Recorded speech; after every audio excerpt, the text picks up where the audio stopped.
Wow. Salam, gutom na ako. Ito yung point na dito mo siya tutusukin para lumabas yung oil niya sa loob.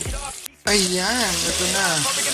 Nag-start akong prituhin to kanina around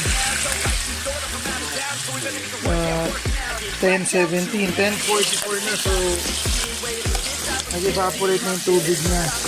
Tapos Longganisa evening po. Wow, yan ang finished product natin ngayon. Came from the city of Vigan, province of Ilocos. Wow.